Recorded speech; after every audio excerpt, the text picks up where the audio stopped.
What do you have to do to be labeled as the bad boy of tennis? Bizarre tantrums? Trash talk? Racket smashing rage? And no, we're not talking about Nick Kyrgios, the tennis bad boy of this generation. We're talking about this guy. Answer my question! The question, jerk! Because before Nick was even born, this tennis player held the title of tennis bad boy like it was his birthright. This is the intriguing story behind John McEnroe, the jerk that made us watch tennis. But first, let's time travel to the 1970s. Depending on who you ask, the 70s was a great time to be alive. Music, kids went outside to play, Space Invaders was released, Steve Jobs and Steve Wozniak founded a small company called Apple, Bill Gates created Microsoft, people embraced their sexuality and did whatever the hell they wanted to do. The 70s was surely a great time, especially for tennis fans around the world.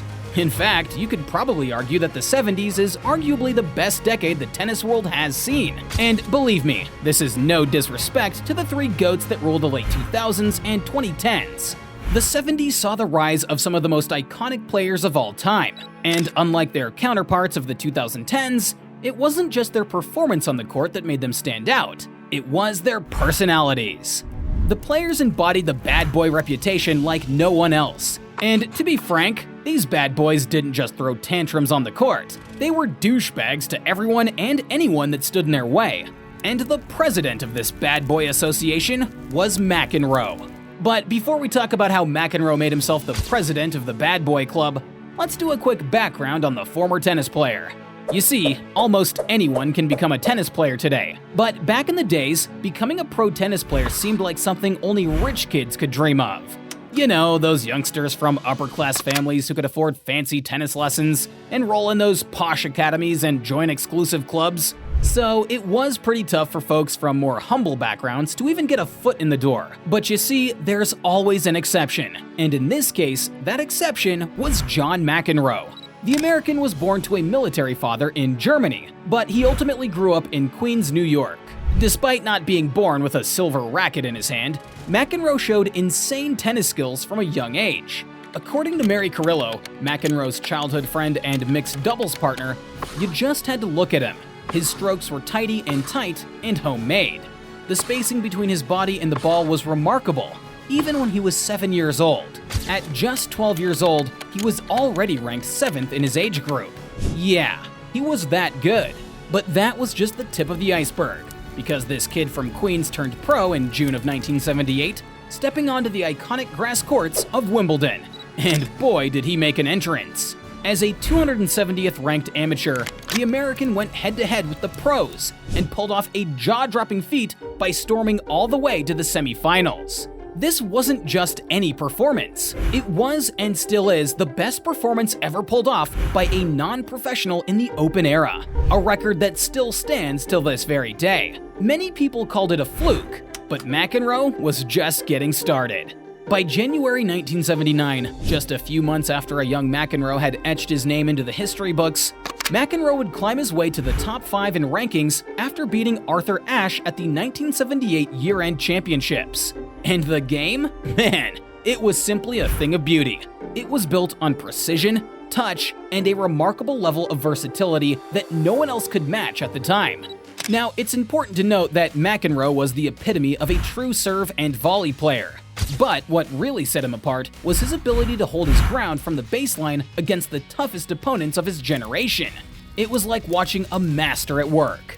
You see, while most serve and volley players preferred to finish points at the net, McEnroe had a different trick up his sleeve. When it came to serving, John McEnroe had this uncanny ability to almost entirely turn his back to the net, and take a wild guess what that resulted in. It gave him a massive advantage. By turning his back in that split second before he struck the ball, he left his opponents in the dark. So much so that they couldn't predict for the life of them where the ball was going to land. This American tennis GOAT could fire off precise shots with his trusty continental grip on the forehand, while delivering power and finesse from the baseline. But here's where it gets even more impressive. McEnroe was a classic net rusher.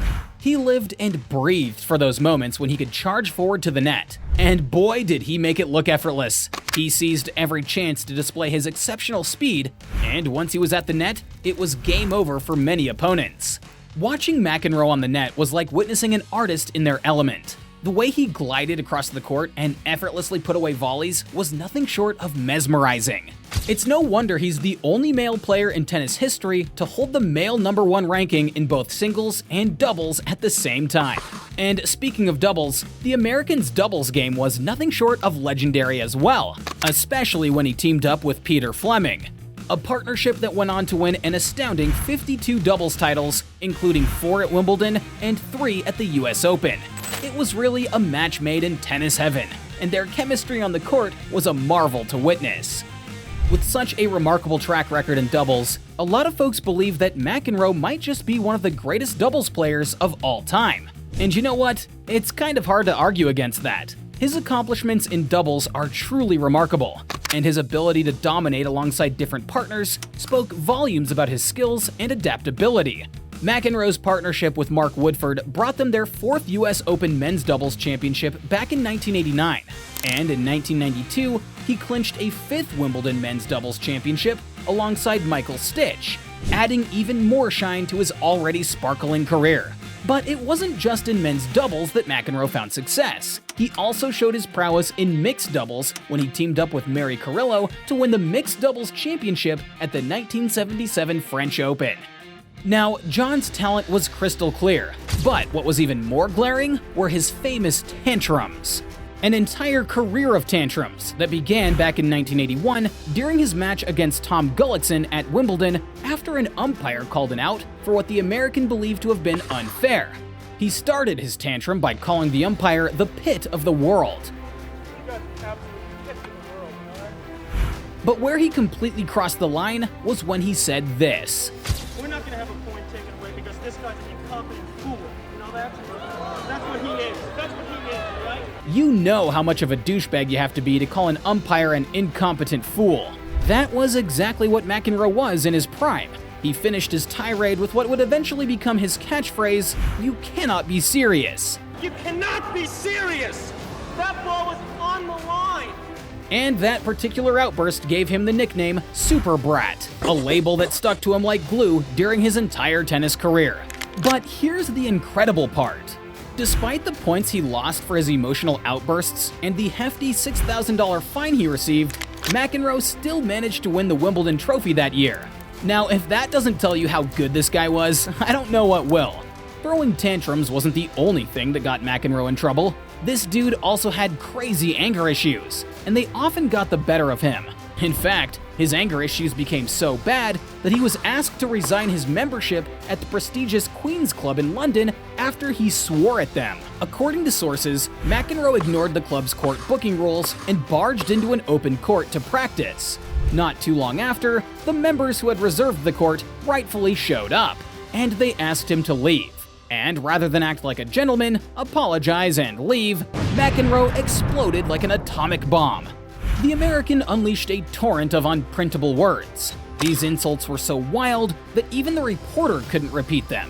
It was one of those moments that showed just how out of control his temper could get. And if we're being honest, it's almost impossible to understand how someone could be so nasty and talented at the same time. It was almost like he was on a quest to set records with his attitude more than with his skills on the court. And he actually did set quite a few. And some of these records are not the kind that you'd hang over your head in your bedroom. I mean, no one in their right sense would want to set a record for being the first player to be disqualified from the Australian Open for misconduct. Now, I bet you're wondering how that even happened. Well, it all started with McEnroe receiving 2 conduct code violations. The first was for staring down a line judge, clearly showing his frustration with a call. The second came when he smashed his racket in a fit of anger, a sight that was becoming all too familiar to tennis fans who had witnessed his outbursts before. But even after those violations, he crossed the line again by hurling abuse at the umpire.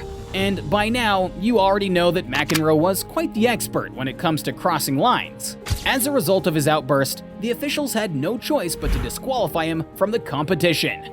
And if you ever thought for a slight second that the American would get over it with age, then you've never been more wrong. because even after his retirement, he was thrown out of the Hall of Fame Championships Cup in Rhode Island back in 2008 for swearing at the umpire and making an obscene gesture at fans. McEnroe may have thrown the worst tantrums during competitive days, but beneath that bad boy exterior, he had a soft spot for tennis that was as big as his ego. That was probably why he eventually picked up a job as a tennis commentator after he retired. And if we're being honest, you can practically see the love in his eyes when he gushes about the game behind the mic. As we speak, McEnroe is arguably one of the most respected commentators in the tennis world. So much so that he's earned a little over £205,000 for his coverage of the 2023 Wimbledon, for just 2 weeks of work. And the craziest part is that he didn't even comment on the men's finals of Djokovic against Alcaraz. Now, like you would expect, Wimbledon fans took to social media to express their anger about how outrageous the amount is, especially after the American commentator made a snide remark about a player in the third round of the tournament. But hey, there's not so much that we can do about it, because it's reported that McEnroe did a good job every single day during the tournament, as both an in-studio analyst and a commentator. So there you have it, folks. I guess this leopard changed his spots in the end. What's your take on McEnroe, though? We'd love to know your thoughts down in the comments. Don't forget to like, share, and subscribe to learn more interesting things about your favorite tennis players.